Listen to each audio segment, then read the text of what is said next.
السلام عليكم ورحمة الله. رمضان مبارك سعيد.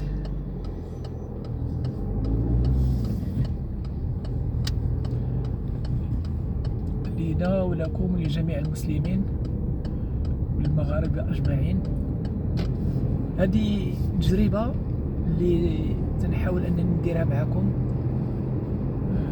في هذه القناة، اللي بغيت عن على طريقها أنني نشارككم مواضيع اللي هي متعلقة بالعمل اللي كنت نعمل فيه هنايا في الميدان البنكي، وخاصة في ميدان المعاملات الخارجية. وأول موضوع ديالنا غادي يكون حول الصرف ديال الأوراق النقدية، كما تنسميو باللغة الفرنسية لو شونج مانويل. ملي تنتكلموا على الأوراق النقدية تنتكلموا على العملات الأجنبية اللي هي مدرجة من طرف بنك المغرب، واللي تتهم العملات الأجنبية اللي معروفة. بالنسبة للأوراق النقدية كاين الأورو، كاين الدولار أمريكا، كاين الدولار الكندي، كاين الجنيه الاسترليني، كاين الجنيه ديال جبل طارق، كاين الفرنك السويسري، كاين لا كورون دانواز، الكورونا الدنماركية، الكورونا النرويجية، وكاين الكورونا السويدية، وكاين الريال السعودي، الدرهم الإماراتي، وكذلك كاين درهم، كاين الريال القطري، والين الجابوني، الين الياباني. هادو هما تقريبا نقدر نكون نسيت عملة ولا جوج، وإنما هادو هما الأوراق النقدية اللي هي مدرجة في سوق الصرف ديال الأوراق النقدية. إذا شكون اللي تيمكن ليه يدير هاد الصرف هذا؟ هما الأبناك والمؤسسات اللي عطيها مكتب الصرف الرخصة باش دير هاد العملية ديال شراء وبيع العملات الأجنبية. بالنسبة للشراء معروف أن الزبون تيكون عنده واحد المبلغ من العملة الصعبة وتيبغي الدرهم، غالبا ما تيبغي الدرهم، يمكن يبغي عملة أخرى، ولكن تيكون عنده مثلا الأورو تيبغي الدرهم. هذه تنسموها عملية شراء. ملي تقولوا شراء وبيع، راه شراء وبيع من طرف البنك أو البيرو الشونج أو المؤسسات اللي مخولة لها أنها تشري وتبيع لي دوفيز.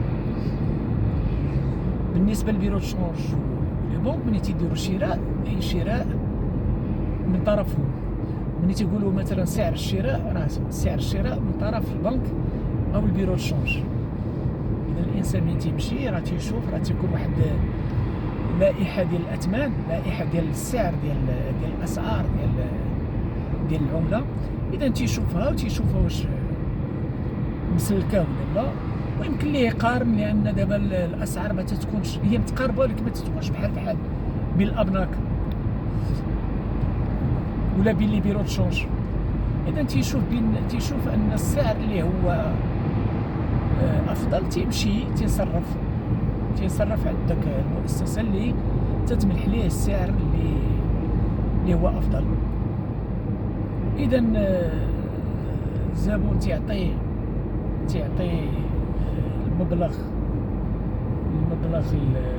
العملة للبنك ديال الشونج، المؤسسة اللي مخولة لها، وأنها تطبق عليه داك السعر. ولكن يمكن الزبون ينيغوسي لو بري،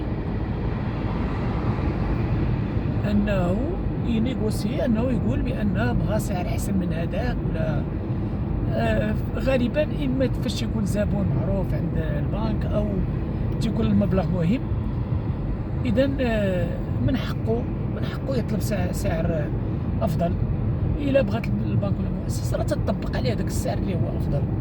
مثلا تمشي عندها وتقول لها ودي راه جاركم البنك اللي حداكم ها هو السعر اللي تطبق، ولا البيرو الشونج اللي حداكم ها هو السعر اللي تطبق، ويمكن ليه ياخذ انه يصرف فلوسه بهذاك السعر اللي هو طلب، الا قبلت المؤسسه اللي غادي تصرف ليه.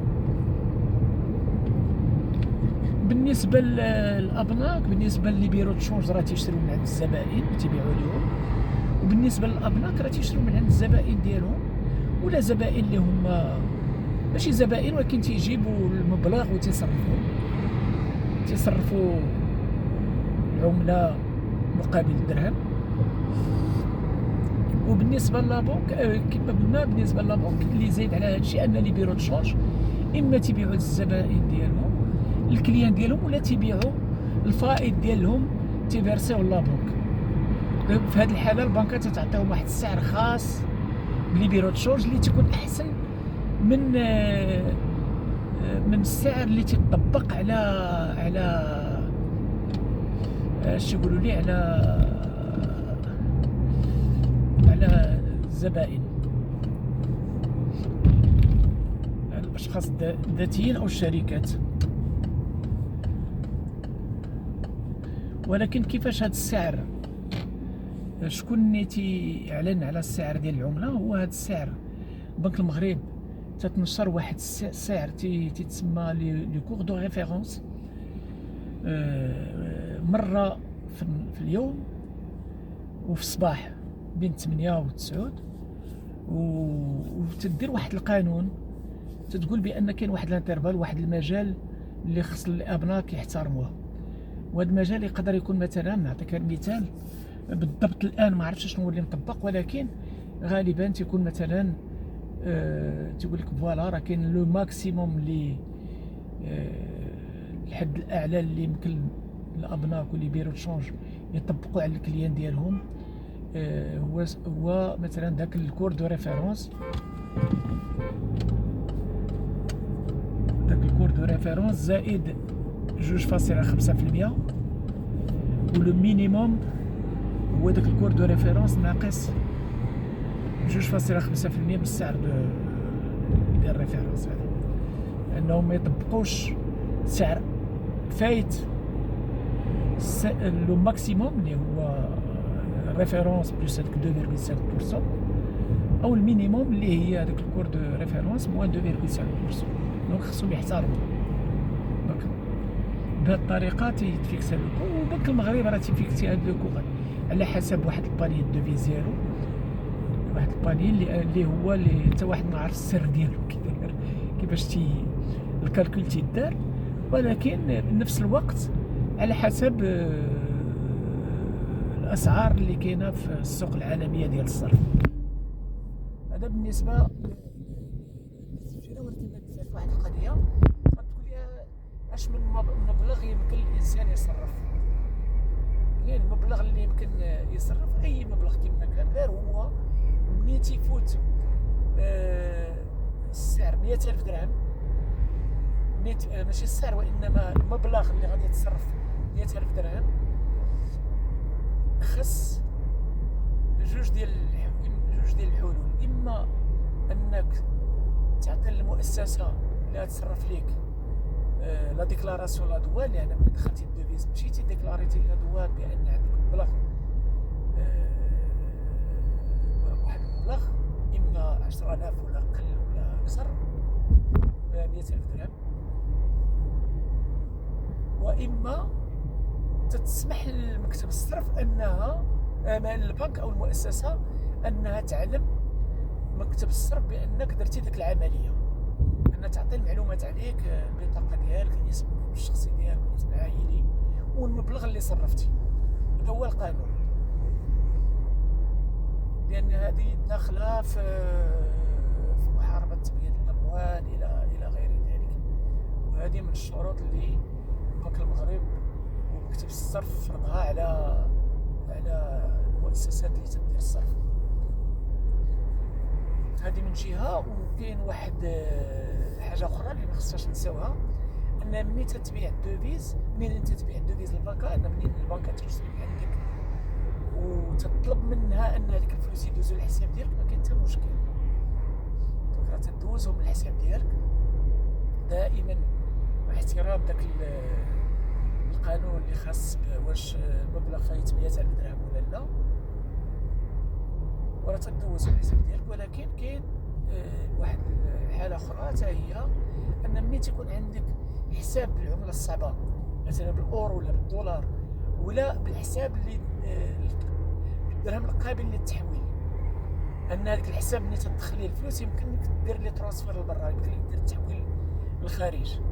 في هذه الحاله كما كان المبلغ قليل ولا كثير، خص لابد من لا ديكلاراسيون دوانيير، انك تكون ديكلاريتي لا دوان ان هذيك الفلوس هذا، وتعطي ديك الورقه ديال الديوانه بان ديكلاريتي داك المبلغ، تعطيها للبنكه ديالك باش يمكن ليها دوز ديك العمله الصعبه في هاد الحسابين، اما الحساب القابل للتحويل، الدرهم القابل للتحويل، او الحساب بالعمله الصعبه. هذا هو القانون ديال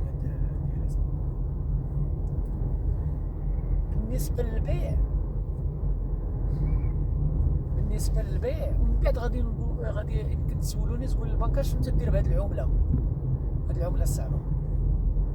هذه العمله الصعبه تتبيعها للكليانت، هي تتبيعها للزبناء ديالها، ماشي اللي بيرو تشونج. اللي بيرو تشونج ما تتبيعش لهم، اللي بيرو تشونج ما يمكن لهم يبيعوا غير العمله اللي تيشريو من عند الزبناء ديالهم.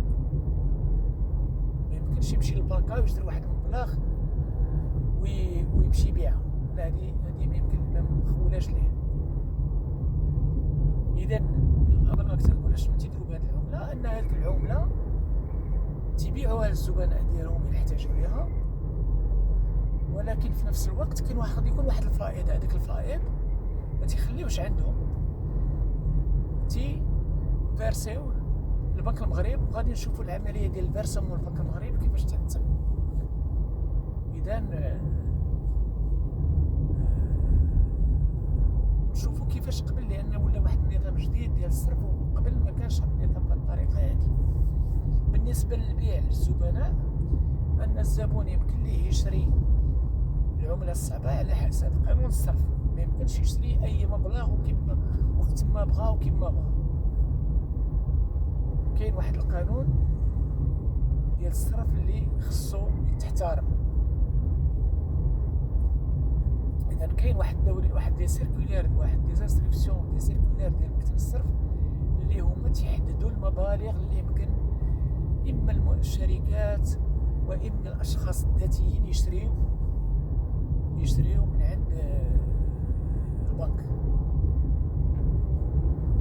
كما قلنا راه محدد، كاين قانون ديال مكتب الصرف اللي تيحدد المبالغ. نعطيو غير مثال، مثلا بالنسبه الى غادي تمشي بالنسبه للاشخاص الذاتيين، راه عندهم الحريه دابا الحق انهم يصرفوا 100,000 درهم، انهم عندهم الحق ياخذوا 100,000 درهم ديال العمله الصعبه في السنه. الا بغاو يمشيو للسياحه ولا يمشيو للحاج ولا يمشيو لمسائل اخرى، راه عندهم الحق في المبلغ ديال 100,000 درهم. على العلم ان بلدان اخرى ما تتلقاش هذا الشيء. مثلا في البلدان اللي هي تشبه لينا حنا، مثلا الا خدينا مثلا الجزائر ما عندكش الحق تفوت 100 اورو في العام. تونس تنضر 40,000 درهم، تقريبا 4,000 اورو. الحمد لله راه 100,000 درهم. اذا 100,000 درهم راه يمكن لك تصرفها اما في مره واحده، ولا داكشي تاخذ بتقسيط مره 10,000 5,000، اذا بلا ما تفوت 100,000 درهم في العام السنه. هذه الا كنتي غادي سياحه. بالنسبه للطلبه تنظن عندهم الحق في يصرفوا 20,000 درهم في العام تقريبا، 20,000 ولا 25,000 درهم، تتسمى لا دوطاسيون سكولاريتي. ولكن يمكن ياخذ 100,000 درهم الا بغى ياخذ 100,000 درهم على اساس انه غادي يسافر ولا غادي. اذا ولات دوطاسيون موحده الان، مابقاش هذيك كل حاجه بلا دوطاسيون ديالها.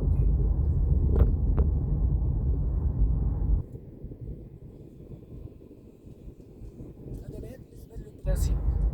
ولكن مازال غادي نرجعوا للا سيركولير باش نشوفوا شنو هو، لان خرجت واحد الانستركسيون جديده ديال هاد السنه هادي باش نشوفوا واش ما كاينش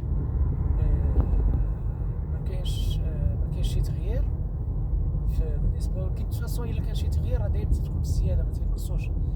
عمر في القانون ديال الصرف كاين الرجوع للوراء، دايما الحمد لله راه غادي للامام، لان كثيره المغاربه، المواطنين المغاربه ولا المواطنين الاجانب اللي هما مقيمين بالمغرب، ولا الشركات اللي هي شركات اللي تتعمل هنا في المغرب، شركات مغربيه او شركات اجنبيه اللي هنا في المغرب. بالنسبه للناس اللي عندهم حساب بالعمله الصعبه او بالدرهم القابل للتحويل، هذوك يمكن لهم يخرجوا على حساب داكشي اللي عندهم في الرصيد. وانت مليار يمكن لهم يخرجوه بالعمله الصعبه، لان القانون تيخول لهم هذا انهم يخرجوا. اذا الفائض اللي تيبقى عند الابناك كما قلنا، الفائض اللي في لي بيرو تشونج راه لي بيرو تشونج تيفيرسيو لا بنك اللي تيدوزو لهم الحساب ديالهم، والفائض اللي تيبقى عند لي بنك تيفيرسيو البنك المغربي. قبل ما يكون هذا القانون الجديد كان البنك المغربي تيفيرسي الدوفيز العمله الصعبه، وبنك المغرب تيخلصو، تيعطيه الدرهم تيدوزيه بالسعر اللي هو تيطبق الابناك، واللي تيكون اكبر من السعر ديال لي بيرو تشونج والسعر اللي ديال الزبناء، وتيكون واحد الهامش ديال الربح. ولكن الان منين تحررت الاسعار ديال العمله، لان قبل السعر كان تيتفيكسا من بنك المغرب، تيقول لك ها باش تشري ها باش تبيع، ها هما اللي بيرو تشونج، هادي سو ديليغاتور شحال تعطيهم الى اخره. دابا لا، دابا تيعطيك كود دو ريفيرونس وتيقول لك حدد السعر اللي بغيتي. ولكن وقبل الا سمحتوا قبل كان ما كانش البنك واخا تخلي عندها العمله ما كانش تيكون عندها داك لا بيرت دو شونج. لان علاش؟ لان اولا كان البنك المغرب هو اللي تيحدد السعر، زائد ان ما كانش شي فرق كبير بين سعر الشراء وسعر البيع. اذا البنك المغرب كان داير واحد لا غارونتي ان البنكه الفلوس اللي بقاو عندها في الصندوق ملي تتبدل الكور، كان السعر تيتبدل مره في الاسبوع، وكان الا بقات شي في لاكاس ديالها في لابوزيسيون ديالها واحد العمله، واحد المبالغ من العمله، كان البنك المغربي هي اللي تضمن ليها انها ما تخسرش، ولكن ايضا ما تربحش على حساب داك الشيء اللي بقى ليها. مثلا الا طلع السعر ديال العمله اللي بقات عند البنكه، داك الفرق اللي ربحات البنكه غير في السعر اللي تبدل تتفيرسي البنك المغربي، واذا خسرات البنك المغربي هو اللي تيفيرسي ليها داك الفرق. اذا البنك المغربي كان تيضمن ليها انها ما تكونش عندها خساره، وانما عندها واحد الربح بين في عمليات الشراء عند الزبائن والبيع للزبائن، هذه تتربح فيهم وهذه عاديه. اما الان منين ولا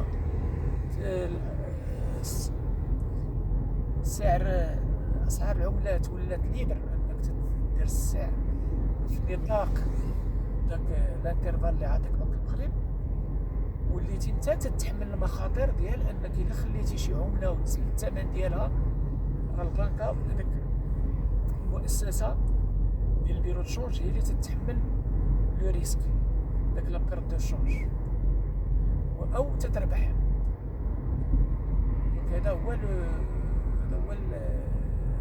الجديد. اذا الابناك اش تيديروا داك الفائض تيحاولوا ما امكن دونك ما بقاش كما قلنا تياخذوا الدرهم، انما هذاك الفائض اللي عندهم تيشدوه، ولكن خاص المبلغ يكون فايت 10,000 اورو او 10,000 دولار او ما يعادلهم، هما اللي تيتفارساو البنك المغرب. وبنك المغرب اش تيدير؟ تيشد هذاك الفلوس اللي هذا وتيحطهم في تيشد المبلغ وتياخذ لا كوميسيون ديالو اللي هي 1% زائد لا تي في ديالها. اذا تياخذ واحد 1%، والباقي تيدوزو الحساب ديال داك البنك في الخارج. مثلا الاورو في البنك ديال عند البنك اللي تيتعامل مع البنك المغربي في الخارج، تيدوزو للحساب ديال البنك المغربي. البنكه الا كانت احتاجت مثلا عندها واحد الطلب كبير ديال الزبائن ديالها ومحتاجه الاوراق النقديه، ماشي تشريهم من بنك المغرب. بنك المغرب ما بقاش تيبيع العمله للابناك، ولكن تدير طلب البنك المغرب على واحد المبلغ، ولكن داك المبلغ خصها هي تطلب من البنكه ديالها في الخارج تصيفطو لبنك المغرب، تدوزو في غضون يومين. هذيك الفلوس تدوزو من البنك المغرب، وبنك المغرب تيعطيهم للبنك المغربيه، بعد ما انه تيخصم تا في هذه القضيه هذه تيخصم 1%. اذا البنك شنو تيدير بحال قلتي البواطولات، ان هذيك لا بنك البنك المغربيه تدير طلب، تتعلم للبنك المغرب واش تدير، تتقول للبنكه ديالها اللي في الخارج دوز هذاك المبلغ زائد لا كوميسيون، تدوزو الحساب ديال البنك المغربي اللي حتى هو عنده حساب في البنكه ديالو على برا، وبنك المغرب في غضون يومين تيشوف هذيك الفلوس واش توصل فيهم حسابه، وتيعطي الاوراق النقديه للبنك، وتياخد تيخصم لا كوميسيون ديالو. حنا دابا راه تنتكلموا على هذا الموضوع وتنسالو في مدينه الرباط. نيت هذه لوكازيون فرصه باش تشوفوا، حنا راه في شارع محمد السادس دابا، باش تعرفوا تبارك الله الرباط راه ولات صلحات مزيان الحمد لله، ولات ترضى العواصم العالميه، وغادي مازال الخير قدام ان شاء الله. دونك كاين كما قلنا بالنسبه للشراء ديال بيع ان الزبون ملي تيبغي يشري العمله من كاين قانون ديال مكتب الصرف اللي تيحدد المبالغ، لا بالنسبه للاشخاص الذاتيين ولا بالنسبه للشركات. مثلا الشركات تيشريو العمله الصعبه في نطاق الفواياج دافير، مثلا السفريات من اجل معاملات على برا، ان الشركه بغات تصيفط الموظفين ديالها اما يديروا مثلا فورماسيون على برا في الخارج، او انهم يمشي او تصيفط الموظفين ديالها للخارج باش يتلاقاو الشركات اللي على برا اللي تتعاملوا معها، تيخص الموظفين ديالهم يكون عندهم باش يصرفوا، يمشيو للوطيل، باش يمشيو باش ياكلوا، باش المصاريف ديالهم. اذا هذا بالنسبه لنا، هذا في الاجمال هذا هو بالنسبه للشراء وبيع العملات الاوراق النقديه. وكما قلنا هذه تتهم العملات الاوراق النقديه اللي تتهم العملات اللي هي مدرجه في السوق الصرف هنا في المغرب.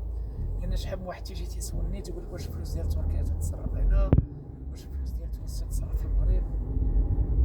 بالنسبه للاوراق النقديه لا، ما تتصرفش، ولكن كاينين هي العملات اللي مدرجه ولكن في المعاملات ديال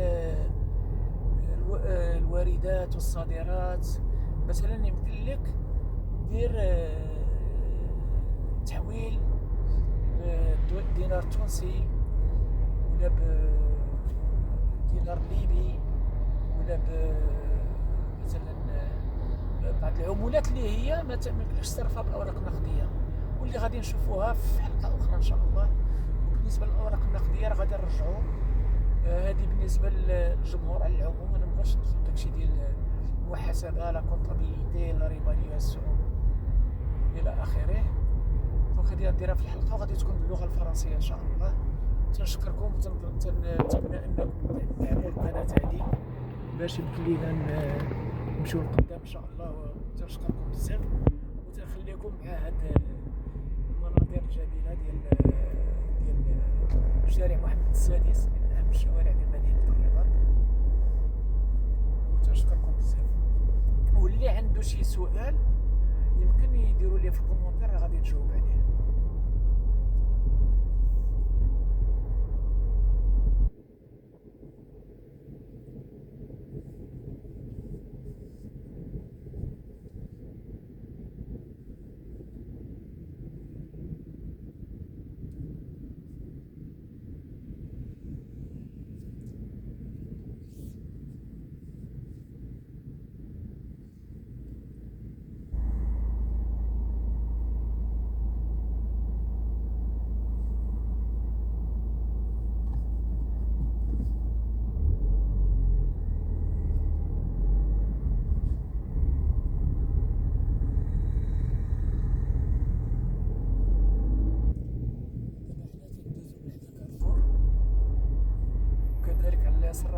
سوسيتي جينيرال، الشركة العامة، اللي كاين واحد الأخبار الآن تقولوا بأن مجموعة من الحفيظ العالمي غادي تشري لابار ديال سوسيتي جينيرال فرونس، دونك عن طريق شركة سهم. والمبلغ تقريبا ديال هذا الشراء هذا تيبلغ تقريبا 8 ديال المليار ديال الدرهم. هذا دابا غادي يوقع على سوسيتي جينيرال بحال داكشي اللي وقع لكريدي دي مارون، لأن شراوها مغاربة ومزيان. بما أنها تولي مغربية راه كاين الأهمية ديال أن شركة مغربية أو مغاربة هما اللي غادي يشريو هذا، غادي يوليو حتى العملة الصعبة غادي نحافظوا عليها، لأن الأرباح وهذا كانت تخرج الأرباح اللي ديال لا سوسيتي جينيرال كانت تخرج بالدوفيز. إذا غادي تكون واحد الحفاظ على العملة الصعبة بالنسبة للمغرب. وتنتمنى إن شاء الله العملية تنجح وتعطي الثمار ديالها في المستقبل، وتبعها لا بيبسي إن شاء الله، اللي هي بنك فرنسية تقريبا لابار ديالها لا بي باريبا، حتى هي تبعها إن شاء الله، وتكون الأمر كلها مسيرة بطرف مغاربة، عندنا الكونترول، المغاربة هما اللي مكونترولينها. وهذه راه أخبار زوينة زعما الحمد لله. إذا كما تنشوفوا الرباط ما تشبعش تسارى فيها، ما تشبعش منها كما تيقولوا. شوفوا غير هذا الشارع تبارك الله كي داير بالخضره بالخضوريه بالنقاب، هاد المؤسسات اللي تنشوفوا على اليمين وعلى اليسار، هادشي تيفرح. الحمد لله.